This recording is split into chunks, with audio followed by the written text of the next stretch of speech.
¿Cómo desbloquear los frenos? Módulo 7. Cuando hace años empecé a estudiar las emociones negativas, el punto más importante que descubrí fue que no podemos progresar hacia la salud, la felicidad, el amor y el desarrollo pleno de la potencialidad propia mientras insistamos en conservar intactas nuestras emociones negativas. Ahora bien, lo único bueno de las emociones negativas, si es que algo bueno tienen, es que no son permanentes, incluso según Freud. No existe un lugar permanente en el subconsciente para las emociones negativas. En otras palabras, son visitantes indeseados. Son hábitos negativos o modelos de reacciones negativas que se pueden eliminar. Y el punto de partida para eliminarlas consiste en comprender de dónde proceden, comprender, retrocediendo a nuestra infancia, los factores que las causaron, que han impulsado el desarrollo de emociones negativas y nos han hecho de adultos propensos a ser negativos en un sentido o en otro. Esto nos lleva al condicionamiento durante la primera infancia. Recuerden que ya hemos dicho que el punto de partida para los modelos de comportamiento negativo, tanto represivo como compulsivo, es la crítica destructiva. La crítica destructiva destruye a las personas en su interior, aunque en el exterior continúen moviéndose. Más personalidades han sido minadas y destruidas, más amor propio se ha abandonado de resultas de la crítica destructiva que de cualquier otra cosa que podamos imaginar. La crítica destructiva es el enemigo número 1. ¿Por qué es tan mala? Sabemos que en la primera infancia y según van creciendo, los niños tienen una enorme necesidad de cariño y de aprobación de los padres. De hecho, muchos psiquiatras y psicólogos han dicho que la primera causa de las enfermedades mentales en los adultos es la negación o represión del cariño. Sabemos que cualquier persona prestigiosa, una persona importante para un niño, produce un gran efecto sobre ese niño, y hasta los 6 años, los niños tienen poca capacidad para distinguir entre la crítica válida y la que no lo es. Lo que esto significa es que cualquier cosa que un padre o un hermano mayor o un pariente, cualquier cosa que una persona prestigiosa o importante le diga a un niño, él la da por buena. La acepta como una representación válida de la realidad. Si una madre le dice que es un niño malo, o un padre le dice que es perezoso, si alguien le dice que no es de fiar, si alguien le dice que es tonto, o torpe, o feo, el niño no tiene capacidad para discriminar entre lo que es válido y lo que no lo es. Ese niño lo acepta como una representación verdadera de la realidad. Este comentario se desvía para evitar la mente consciente, penetra en el subconsciente y allí se almacena. Muchos de nosotros, de adultos, seguimos viviendo sobre la base de la información negativa con la que nos programaron de niños. Luego, de adultos, ¿qué decimos? Pues decimos, yo soy así, o siempre he sido así. Algunos dirán, es de familia, tu padre era así, los niños son así, tu madre era así, etc. ¿De dónde ha venido? Ninguna de estas cosas son de familia. Por ejemplo, durante mi infancia mis padres habían vivido la depresión que les había afectado enormemente. Así que cuando hablábamos de comprar algo, cuando yo era pequeño, mis padres se ponían muy nerviosos y decían, no podemos comprarlo, es muy caro, no podemos comprarlo. Tuvieron esa mentalidad de escasez, esta mentalidad de que todo era muy caro, todas sus vidas. Y yo me crié de manera que, aunque nunca había vivido la depresión, y ustedes tampoco la han vivido en muchos casos, 10, 20, 30, 40 años después seguimos diciendo, es muy caro, no puedo comprarlo. Seguimos basándonos en estos comentarios críticos, estos comentarios mediatizados por la emoción que hacían nuestros padres. Quizás sus padres le decían, como lo hacía el mío una y otra vez, nunca acabas lo que empiezas, nunca acabas lo que empiezas. Saben, cuando yo llegué a ser un adulto, me costaba muchísimo acabar lo que empezaba. Según me aproximaba al final de la tarea, empezaba a buscar cualquier excusa para alargar y retrasar su fin. Ahora bien, el segundo factor que nos predispone para las emociones negativas es la ausencia de amor. Sabemos que las personalidades de los niños se desarrollan en la medida en que reciben amor de calidad y en gran cantidad de sus padres. Existe una proporción directa entre la cantidad de amor, la calidad de amor y la salud de la personalidad. Ese amor rechazado, o la privación de amor, es la causa clave de la desdicha, la negatividad y la enfermedad mental en la edad adulta. Ahora bien, si un niño se ha de sentir verdaderamente amado, el niño tiene que tener padres con unos conceptos elevados. Y la mayoría de nosotros, desgraciadamente, tuvimos padres que fueron las víctimas de sus padres, que a su vez lo fueron de los suyos. Lo que dice un escritor, todos somos la víctima de una víctima, todos somos víctimas de víctimas. La intención de nuestros padres era criarnos lo mejor que podían, pero ellos mismos eran víctimas de víctimas. Ahora bien, para que un niño se sienta realmente amado, han de existir 3 condiciones. La primera es, los padres se han de querer a sí mismos. Quererse a sí mismos. Recuerden, nunca se puede querer a los demás más de lo que uno se quiere a sí mismo. Si uno no se quiere a sí mismo, no puede querer a sus hijos. Si tiene un poco de amor por sí mismo, tiene que repartir esa misma cantidad entre sus hijos. Si se quiere a sí mismo un poco y el equivalente a todo ese afecto lo acapara su marido o su mujer, entonces a veces sucede que, aunque quiera amar a sus hijos, no tiene amor que darles. Sus padres querían quererle, y en muchos casos no tenían amor que dar, porque nunca lo recibieron mientras ellos mismos crecían. El segundo requisito es, los padres se tienen que querer el uno al otro. Para que un niño crezca con confianza, crezca sintiéndose amado y seguro y protegido, tiene que crecer en un entorno donde los padres se quieran entre sí.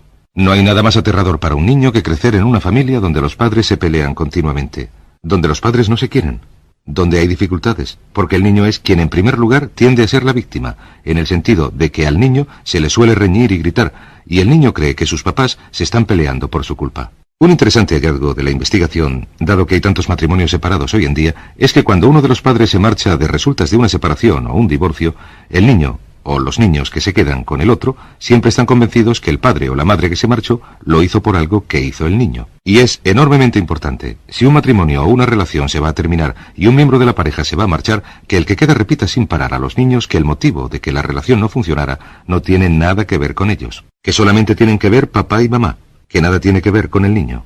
El niño tiene que oírlo muchas veces antes de sentirse confiado y seguro. Y naturalmente siempre es mejor que un niño crezca con un padre o una madre que le quiere y no con dos padres que no se quieren el uno al otro. La tercera condición que se ha de cumplir para que no se produzca la ausencia de amor es que los padres quieran al niño. Los padres tienen que querer al niño. Esto parece bastante evidente, y yo creo bastante lógico. Sin embargo, el hecho es, y esto es lo más difícil que nosotros, en tanto que adultos, podamos pensar, que es posible que nuestros padres no nos quisieran. No que no fuera su intención, querían querernos, deseaban querernos, y nos tuvieron con la intención de querernos, etc., pero, sencillamente, puesto que tenían conflictos entre sí y problemas sin resolver con sus padres, y luego estaban la guerra y la depresión, tenían sus trabajos y otras responsabilidades, nunca llegaron a hacerlo. Ven, ahí está la dificultad. Querían querernos, pero nunca lo hicieron.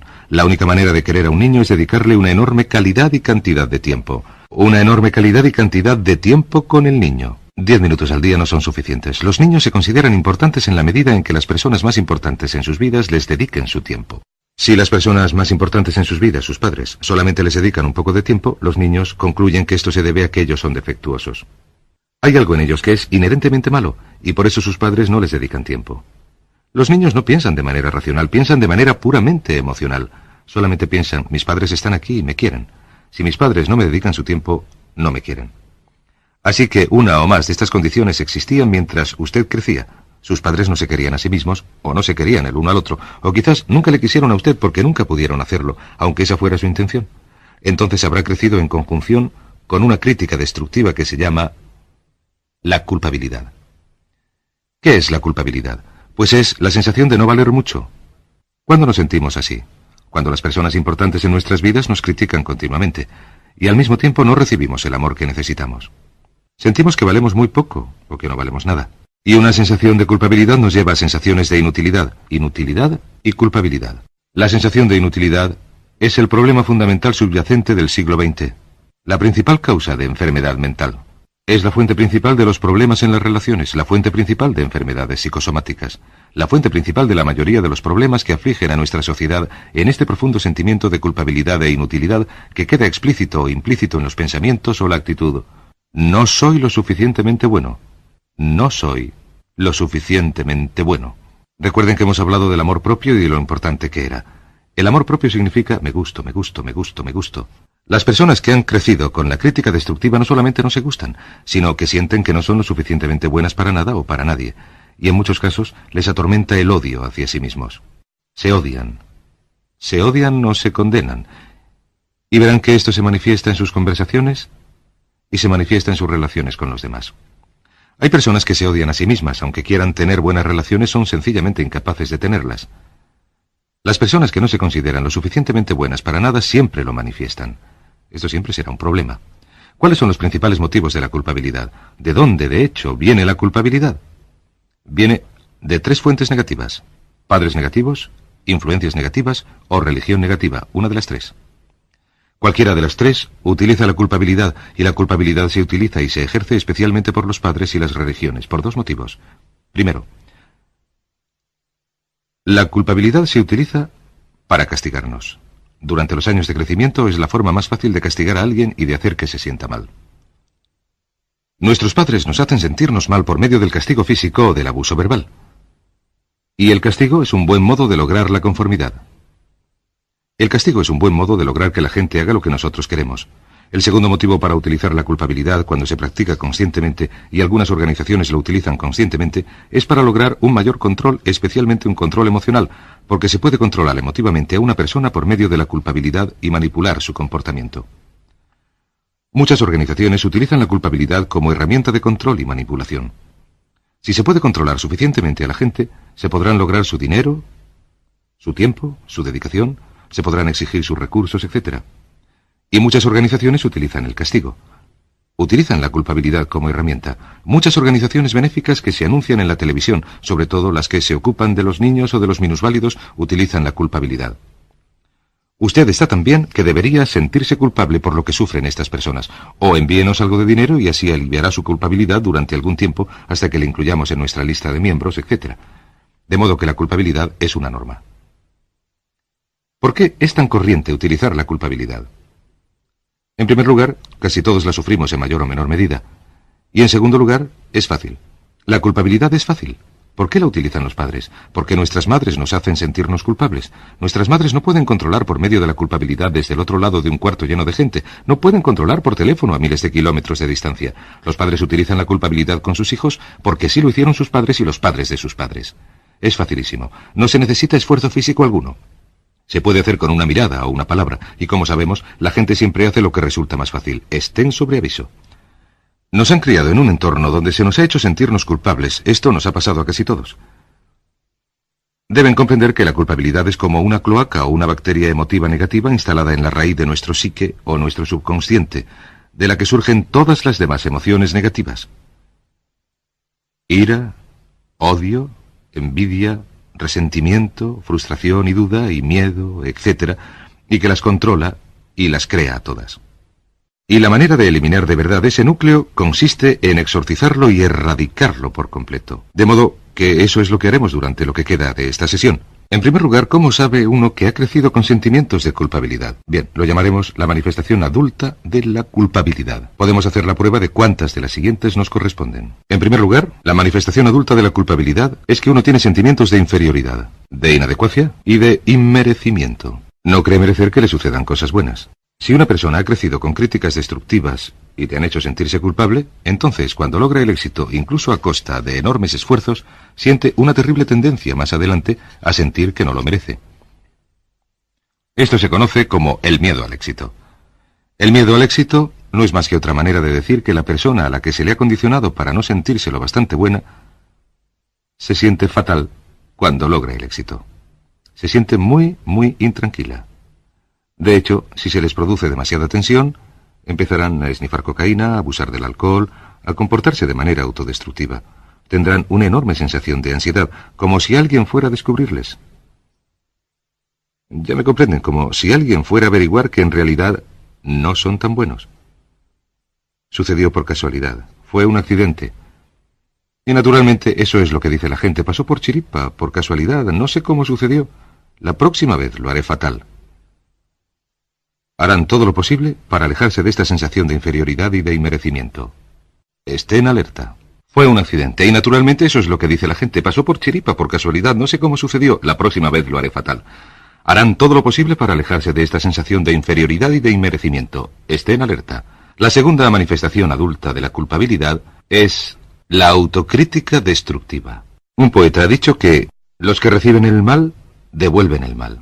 Los niños muy pequeños, a veces con 2 o 3 años, empiezan a destruirse, incluso a pegarse y castigarse físicamente si se les critica lo suficiente. Siempre están diciendo el equivalente de no soy lo bastante bueno, no soy nada bueno, y se castigan. De modo que la crítica destructiva es un síntoma real de un sentimiento subyacente de culpabilidad e inadecuación. La tercera es que resulta fácil manipular la culpabilidad.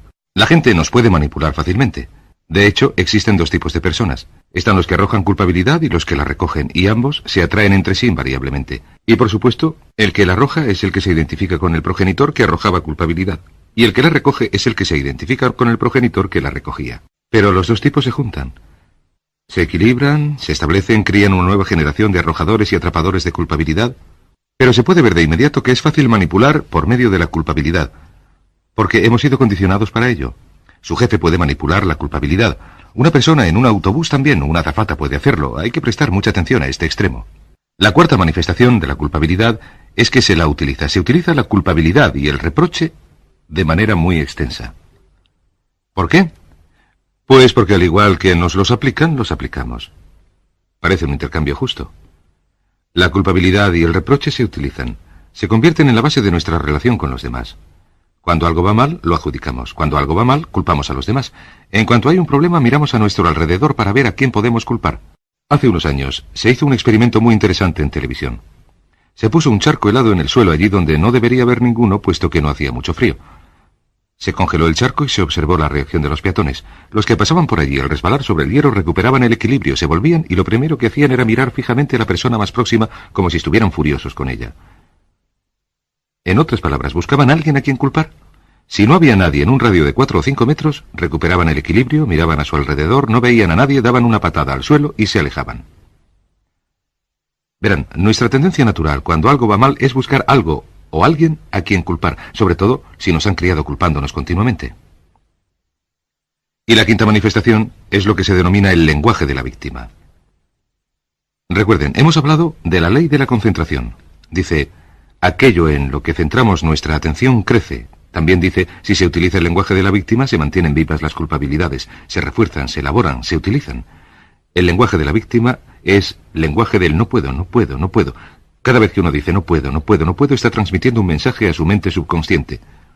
La mente subconsciente percibe que está desvalido, que no controla la situación, que es una víctima. De modo que cuando verdaderamente llega a querer hacer algo, su mente subconsciente le retransmite su propio mandato y le dice, no puedes, no puedes, no puedes. Lo segundo que se dice es, tengo que hacerlo, tengo que hacerlo. Una vez más, no controlo la situación, yo no mando, pero hay otras expresiones del lenguaje de la víctima con las que hay que tener cuidado. Una es, lo intentaré, sea lo que sea, lo intentaré. ¿Qué significan las palabras lo intentaré? Les diré lo que significan. Significan voy a fracasar. Y lo digo de antemano para que no me puedas recriminar. En otras palabras, usted dice intentaré llegar a tiempo, pero lo que está diciendo es que probablemente llegará tarde y que no se lo podrán recriminar porque dijo que lo intentaría. Cuando alguien dice lo intentaré, están excusando su fracaso de antemano.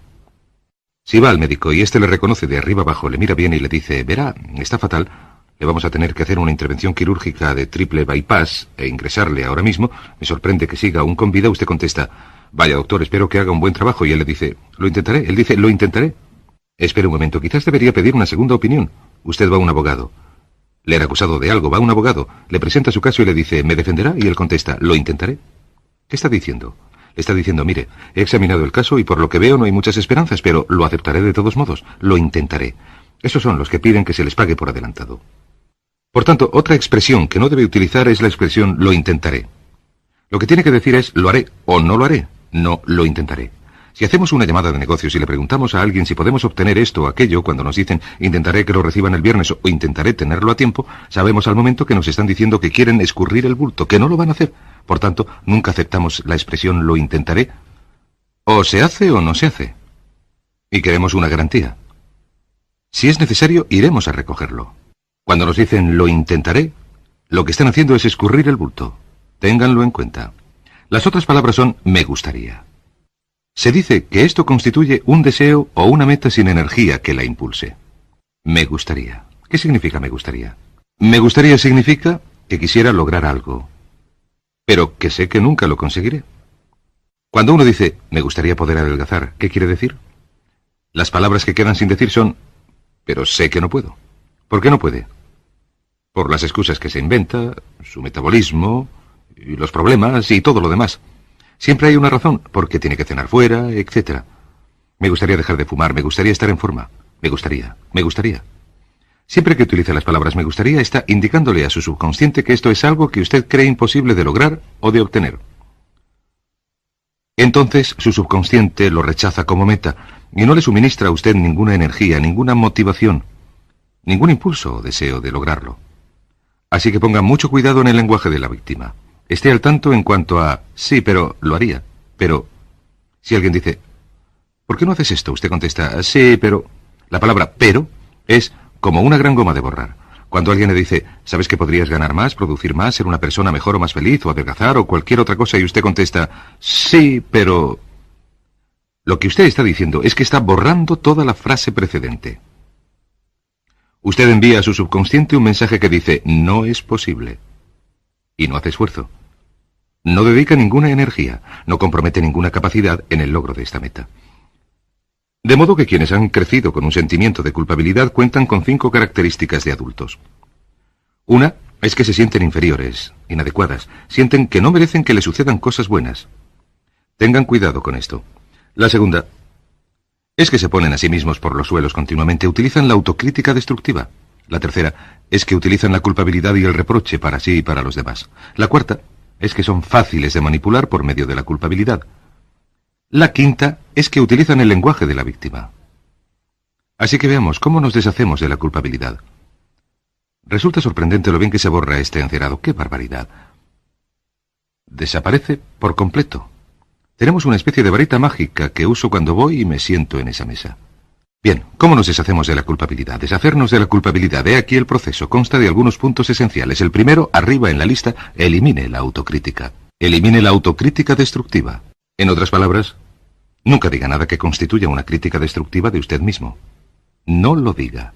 Esta es la regla básica. El subconsciente acepta lo que usted diga que es verdad como si fuera un mandato.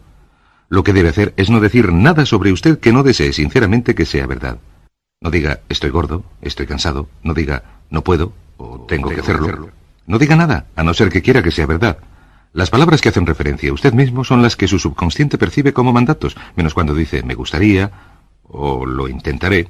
Así que elimine la crítica destructiva. Siempre hable de usted mismo en términos positivos. Me gusto, me gusto, me gusto, lo puedo hacer, lo haré, elegí hacerlo. Pero no diga, no puedo, etc. Número 2.